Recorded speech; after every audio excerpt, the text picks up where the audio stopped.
이제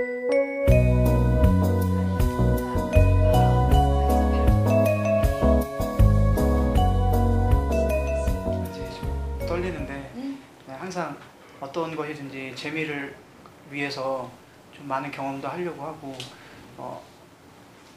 창의력 있게 살려고 노력하고 있습니다. 이상입니다. Hello, my name is Young Na-kwon, and I'm Gyeonggi University student and studying civil engineering and accounting for my major. Nice to meet you. Thank you. 네, 감사합니다. 예, 저는 미래 비빔경영 전문가를 꿈꾸고 있는 오정익입니다. 현재 단국대학교 전자공학과에 3학년에 재학 중에 있고요. 부전공으로 경영학을 같이 전공하고 있습니다. 제가 지금 일하고 싶은 직무 분야는 영업 쪽인데요. はじめまして、私はチェナキョンと申します。私はソンギョンガン大学で経済学を専攻しています。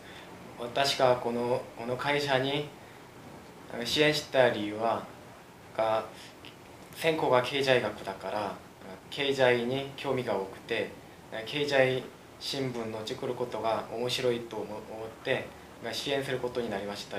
どうぞよろしくお願いします。 먼저 가장 좋은 거는 일본의 혼다 같은 문화를 형성하고 싶습니다. 그러니까 와이가야 문화라고 해서 현재 대기업의 경우는 관료적인 느낌이 너무 강하지만 혼다 같은 경우는 지금 미래를 준비하기 위해서 그 자동차와 오토바이를 만드는 회사임에도 불구하고 지금 로봇을 지금 시도를 하고 있는데 그 개방적이고 진취적인 얘기를 꺼낼 수 있으려면은 그 상명하복에 대한 그런 그 권위적인 문화도 벌어져야 된다고 생각을 하기 때문에 가장 먼저 그 사원들과 커뮤니케이션이 가장 잘 될 수 있는 그런 문화를 만들고 싶습니다. 역시 아무래도 중소기업이다 보니까 대기업보다는 유동성이 그 범위가 작기 때문에 그런 환율의 어떤 급격한 변동을 인해서 좀 대기업보다는 손해를 입을 확률이 더 높다고 그렇게 생각을 합니다. 네. 하지만 어떻게 규모가 작다 보니까 그런 거는 감수를 해야 되겠고요.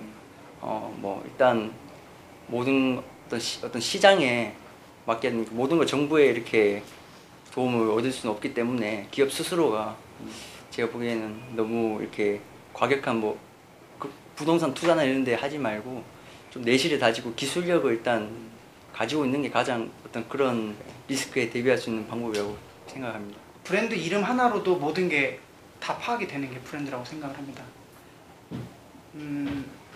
어떤 청바지를 예를 들어서 그 가격이 50만 원이라고 할지라도 사람들은 그냥 이유 없이 그게 단순히 그 브랜드이기 때문에 사는, 그러니까 정체성이 확립되어 있는 게 브랜드. 은 반지의 원가가 850원대로 알고 있었는데 그 티파니 그 매장에서 그 은반지를 봤습니다. 그래서 이게 얼마예요 물어보니까 250만 원이라고 그 점원이 이렇게 말씀하셨는데 네. 궁금해서 이게 왜 250만 원이죠? 라고 이제 물어보니까 직원이 간단하게 티파니니까요 이렇게.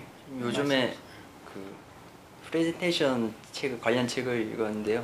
그 애플의 CEO인 스티븐 잡스 씨가 어떻게 청중을 설득하고 신제품이나 이런 마케팅을 할 때 어떻게 하면 쉽게 청중들에게 알리고 우리 애플의 제품을 좀 더 효과적으로 프레젠테이션 할 수 있는지 두 가지인데요. 처음에는 이제 어떻게 하면 오프닝을 장악할 수 있나, 그래서 어떤 관심을 불러일으키고 환기시키고 어떻게 하면 청중들에게 멋있는 오프닝을 해서 일단 관심을 일으키냐, 그리고 마지막에 꼭 잊지 않는 게 이제 파이널이라고요.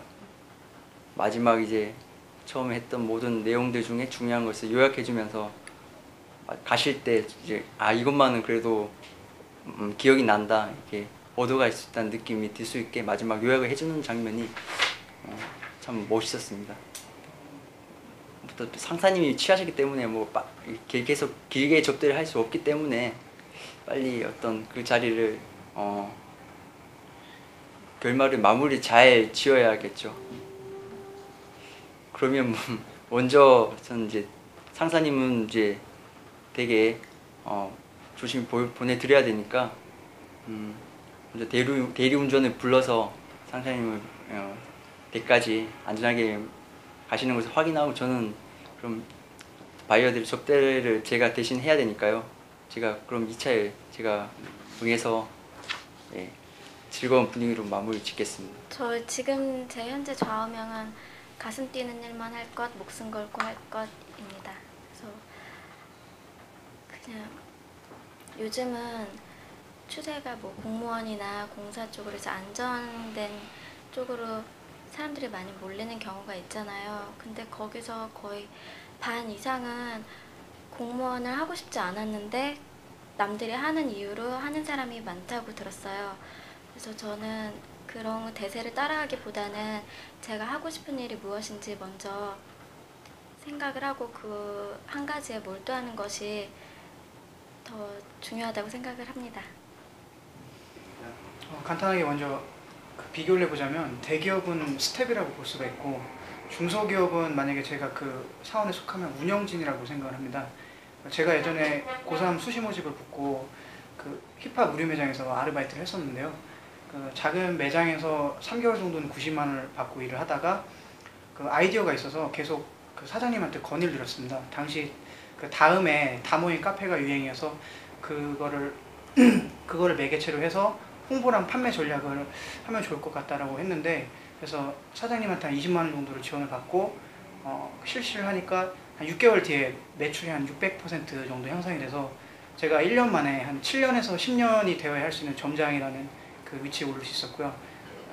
한 6천만 원이라는 돈도 벌 수 있었는데, 만약에 그때 생각을 했던 게 제가 만약에 어떤 큰 백화점에서 일을 했다라면은 과연 이게 됐었을 것인가. 저라는 사람은 똑같지만 그 공간이라는 것도 굉장히 중요하고, 그 다음에 선택과 그 CEO의 역량도 중요하기 때문에 중소기업은 말 그대로 그 사원의 역량만 있으면 그 중소기업에서 대기업으로 만들 수 있는 그런 서로의 윈윈 전략이 가능하다고 생각을 합니다. 중소기업에서 일을 하게 된다면 여러 가지 일을 배울 수 있는 게 가장 큰 장점이라고 생각을 합니다. 그래서 그런 것도 그렇고 전문적인 일도 제가 한 분야가 아니라 여러 방면으로 많이 배울 수 있기 때문에 더 좋은 경험이 되고 예, 저 개인적인 발전을 위해서도 더 좋다고 생각을 합니다. 가장 큰 장점은 직접 중소기업에 경영하시는 경영자분을 직접 가까이 할 수 있는 기회가 많아진다는 것을 가장 큰 장점으로 꼽고 싶습니다. 일반 대기업에 간다면 저희 전공을 살려서 간다고 해도 뭐 삼성전자, LG전자 이쪽으로 많이 가는데 거의 뭐 한 가지 직무밖에 일을 못 하더라고요, 선배들 보니까. 그래서 어떤 그 기업에 손발이 되는 것보다는 가능하면 기업의 어떤 브레인 쪽으로 가까이 가서 모든 어떤 경영 전반에 관한 일도 배우고 싶고, 그리고 그를 경영하시는 분들의 어떤 마인드를 직접 몸으로 체험하고 싶습니다. 대기업의 기업 문화에 비해서 그 중소기업의 기업 문화가 좀 더 수평적이고 좀 더 그 아래 직원들의 그런 의견 같은 게 잘 수렴될 수 있는 그런 구조를 생각하기 때문에 저의 색깔을 좀 더 드러낼 수 있을 것이고, 그리고 장기적으로 볼 때는 그게 더 자아를 실현하는 삶을 살 수 있을 것이라는 생각이 들어서 이쪽에 지원을 하게 되었습니다.